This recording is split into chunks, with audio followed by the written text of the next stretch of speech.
Thanks very much, ladies and gentlemen. In 10 minutes I'll run through this pretty quickly and assume that you've read this cautionary statement at the start of this presentation. Firstly, who is MOD? Well, we're a copper explorer in Botswana. We're the largest copper explorer in Botswana. It's a wonderful country. For anyone who's been there, it really is a standout in Southern Africa, and it's a superbly managed economy and country on many metrics there. What we represent is a copper belt scale opportunity.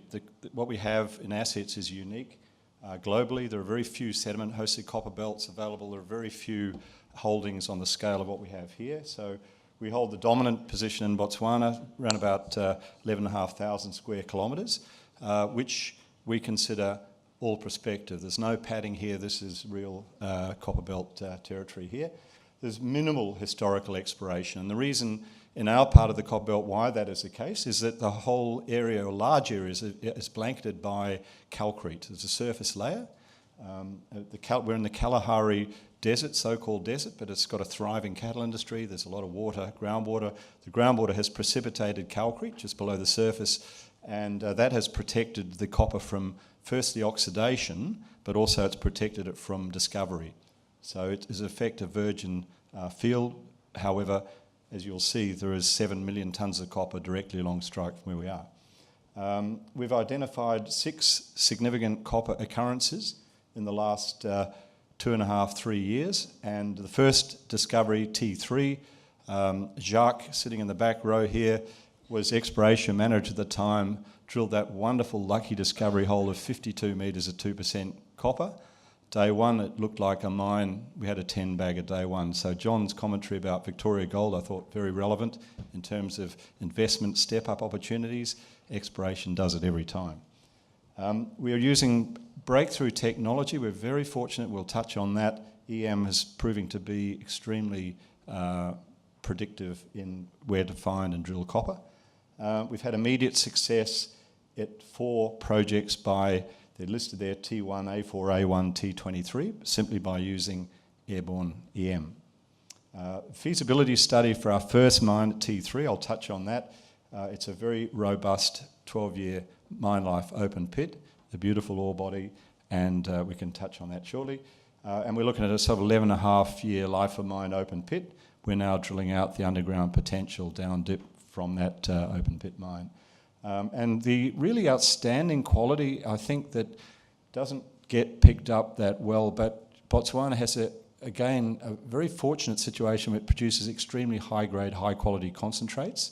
And, of course, these are highly sought after by copper smelters who are faced with declining grades and declining quality product globally. So we're certainly generating a lot of interest in that department. 3 years from the discovery hole, you'll see those 3 peaks, exploration driven. Then you settle into the real world of scoping studies, resource drill outs, pre-feasibility studies, and where we are today. As we've announced recently, we are very focused now on funding our first mine. We've made significant progress on that, and we're in discussion with a number of parties. So where we are today is not where we see ourselves going in the future. The map here, just trying to give an idea of scale. On the left-hand side is the Namibian border. We're in the northwestern province in Botswana. It's called Hanzi District. And our licenses are all those various colours extending all the way up to the blue. So from the Namibian border, the yellow, the pink, the green is around about 200 kilometres of prime copper belt. And the peripheral areas in the various shades of pink are either MOD 70% or MOD 100% owned licenses. But currently we're focused very much on what we call a central structural corridor. T3 shown in dark green. We've recently acquired the 30% that we didn't own from our joint venture partner Metal Tiger, a name-listed company over here. The largest shareholder, I believe, is Sprott, and they've taken a keen interest in this region. The green area surrounding that is what we call a T3 expansion project, where we're very focused on satellite mine potential to feed through a central processing plant. So T3 will have, within 2 years' time, a 3 million tonne a year processing plant with plenty of upside for that to be scaled upwards. And we've clearly demonstrated the success of drilling EM anomalies in that 1,000 square kilometre area in green surrounding T3. It's a red hot piece of ground. Yellow, huge area where we think the geology is intact, buried under calcrete, and very large soil anomalies that extend through this area, which I'll touch on as well. Hugely prospective, and we're currently drilling an area you can probably see there called T23, where again we're chasing the same sort of geology that we think we see over 100 kilometres to the northeast of us along strike at T3. Firstly, T3 feasibility study. We're seeing robust production there, 28,000 tonne a year. We peak at 30,000 tonnes. It's an open pit, go down 250 metres. It's a very nice start-up project for us. Compelling NPV numbers here, X and IRRs, strong cash flow, low payback. It ticks all the boxes. Low capital intensity here. We're at $182 million for building the mine and the process plant and all the infrastructure that goes with this, and outstanding financials here. So it's a wonderful mine, good margins, $1.56, all in sustaining costs here, and we'll work very hard to drive those right down into the very lowest possible numbers we can.